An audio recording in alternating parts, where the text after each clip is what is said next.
if that's you, or if you just have a lot of hyperfixations, what if I told you that you can turn your obsession into a business? If you have anything that you spend time and money on, then why consume when you could just make money from it? In this video, I'll show you exactly how I turned my love for K-pop into $4,000 in sales and how you can too. I was scrolling through my Instagram feed when I came across a post from one of my mutuals announcing a pre-sale for TXT keychains. I figured I could do the same with the spare time I had, since I had already built a following on Instagram making TXT edits. I saw this as an opportunity to share my love for the fandom even more and start a shop. After making edits for 3 years, creating something tangible was what really interested me. However, I had no idea how to make keychains or where I would be selling. After the idea sparked in my head, I went down internet rabbit holes, watched tutorials on YouTube, and even asked my mutual friend for help. Looking back though, watching advice really only got me so far. Diving into the waters and starting before I was even ready was how I was able to grow and learn the most. I realized that starting a successful K-pop business, or really any business for that matter, is about starting before you're ready, staying consistent by trusting the process, and turning something you love into a real business. Now that the idea of starting a business sparked in my head, I didn't really know why I wanted to start one. As my business grew, it became clear that the reason why I started was because I wanted to extend and share my love for TXT with others. I realized that having a why is crucial because it gave me a purpose and something to lean back to whenever I felt lost and unmotivated. So figure out your why, and if you don't, then let it come naturally. What's my secret? I found that I truly had to love the products I sold because it was what kept me motivating during hard times. So I would suggest turning something you love and sharing it with others. You might have watched the Olympics recently and have heard about Alyssa Liu winning gold twice for figure skating. Alyssa says that extrinsic motivation, like studying to get good grades, was her driving force throughout her early skating career. While she succeeded, she lost her passion for skating along the way, which led to her retirement at the age of 16. While it is easy to think about the outcome and what it takes to run a successful business, we have to remind ourselves to stay in the present moment and to pursue the things that will keep us excited to wake up to every day. I've definitely had my fair share of off days where I felt uninspired, tired, and unmotivated. This is where practicing intrinsic motivation can help a lot. With this, I was able to get rid of any external pressures and have full autonomy over my creative process. Instead of having others and even the algorithm have control over what you do, sell products that you, yourself, are proud of and don't try to change yourself to fit a certain box. After all, if you don't like what you're producing, then can you really expect others to? So, what do you need to start? What I found to work for launching a successful drop is by sticking to a 6-week deadline. Of course, this may be different depending on what products you make and whether or not you're outsourcing or making them, but this is what worked for me. At first, I thought that I needed to have a whole factory to start a business, but as I started, I went on to realize that I really only needed $0 and a dream. When I first launched my business, I had around 20,000 followers that I grew from making edits. I figured that they also want my TXT keychains to add on to their collection or to put on their backpack for the upcoming school year. It's good to use outside sources such as Pinterest to grab a sense of what you'll be making. However, it really hit me that the best idea comes to mind whenever I'm doing boring, mundane tasks. That's when I connected dots and found that I'm most creative when my mind is free from dopamine and the overstimulation I get from social media. When thinking about design, your product should pull on your customers' emotions, bring value, and make them feel like it's a part of their identity. Think about the last time you bought something. Why did you buy it? Assuming you're a K-pop fan, you've probably bought an album from a quick Target run. Let's be honest, you bought that specific album instead of others because you're deeply attached to that K-pop group. Bought it because it contains photo cards and makes you feel even more connected to the fandom. I honestly think that a big reason why my keychains were as successful was that they executed all 3 of these principles. My keychains have TXT faces in them, can be put in backpacks and purses, and can most definitely be a conversation starter for MOAs. I spent a total of about 1 to 3 weeks coming up with ideas and actually drawing my designs. In these 3 weeks, I tease my designs on social media and ask my followers for feedback and advice. I find that my followers are more likely to support and purchase my products if I involve them in small decisions, such as adding a bow to my keychain design. If you do this, you'll really get a sense of what your followers will like best, and sort of give them a sense of community and involvement. Going back to my main point, however, so make sure that you maintain creative liberty. You should open yourself to seeking fresh perspectives on your designs, but make sure that you don't lose yourself in conforming to others. So, how are you going to make your products? When it was time to make my keychains, I had no idea how to make them, so I settled on getting a manufacturer. There are many different ways you can make your products, with each one having its pros and cons. The first thing you need to do though is figure out whether you want to outsource or make your products by hand. If you end up choosing to make your products by hand or with a machine like a sticker cutter, you will be responsible for factoring in how much time it takes to make your product and how much money you have to spend on materials to actually make it.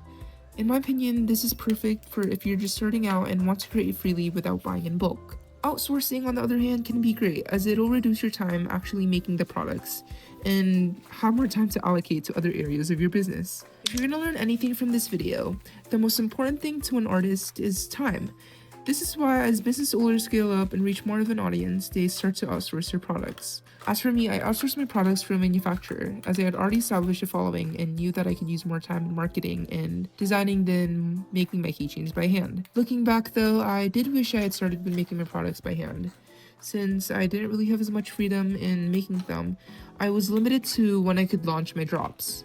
So, how are you going to sell your products? When it came time to sell my keychains, I decided on making a Shopify website as I had already established my audience and knew that I could handle the marketing that Etsy does on my own. I personally suggest considering the product or service you'll be selling before you think about this process. If you're doing commissions, then posting and building a portfolio on Instagram and taking payments directly through PayPal can be great. If you're selling products, however, I do suggest creating an online store. Shopify takes the least amount of money per sale, and their cheapest plan is about $5 per month. Through making my own website, I found that I was able to maximize the amount of profits that I made. However, if you're just building an audience and honestly just starting out, I'd highly suggest starting off on Etsy as it handles the marketing for you and truly exposes your products to millions. I think that people are also more likely to purchase something on Etsy as they are known for having a great buyer protection program. If you do start from Etsy first, I do suggest switching to Shopify once you're able to market your products independently and sell enough of your products to justify the price of Shopify's subscription plan.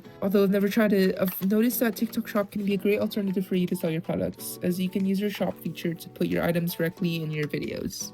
So, how are you going to market your products? Promoting and hyping up your products is a crucial part of starting a business, and in my opinion can be equally rewarding as making sales. At this point, you've probably already created your products, but do you have a launch date in place? I found that sticking to a launch date can be beneficial as it will not only build momentum and hype for your drop, but it'll also force you to think and grow outside of your comfort zone. I find that the sweet spot for launch dates to be around 2 weeks. This is the time to show others how great your product is, how it will make their lives better, and let others know how much it means to you. In short, you're basically giving a presentation of why everyone should be buying your product. Let's say you're into K-pop.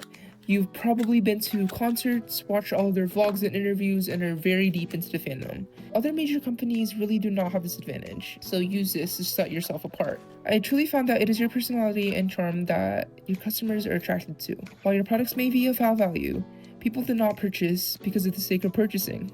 They purchase because they get to be part of your vision. After making your designs, it's finally time to officially promote your products and set a launch date for them. You can start off by making product photos for your shop and making a few reels in advance. You can do both of these with the very thing you're holding right now. Yes, your phone. I personally stage my products and place them under good lighting when taking photos and recording my videos. I set a time in the afternoon before sunset to record as I found that is where the sun hits my window the best. Some apps I recommend are Canva and CapCut. I find these to be really accessible and capable of making good graphics and videos as you're starting out. I truly find these to be really accessible and capable of making good graphics and videos. Through marketing my keychains, I found that a great way to increase your sales is by incentivizing customers through discounts and promotions.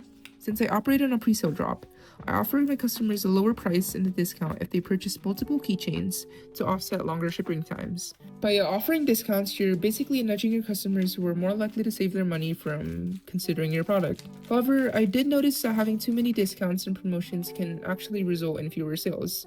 So I would try to limit these to pre-sale launches and holidays so that they actually mean something.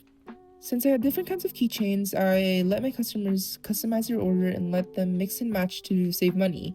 In doing so, more people were inclined to buy more than one.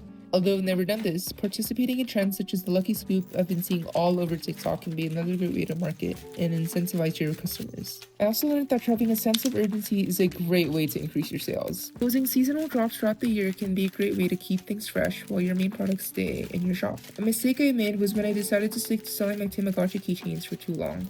Since people had already bought my keychains, the sense of urgency was weakened, in my opinion, and fewer people resulted in actually purchasing my products. And to be honest, I was also kind of losing interest and hope.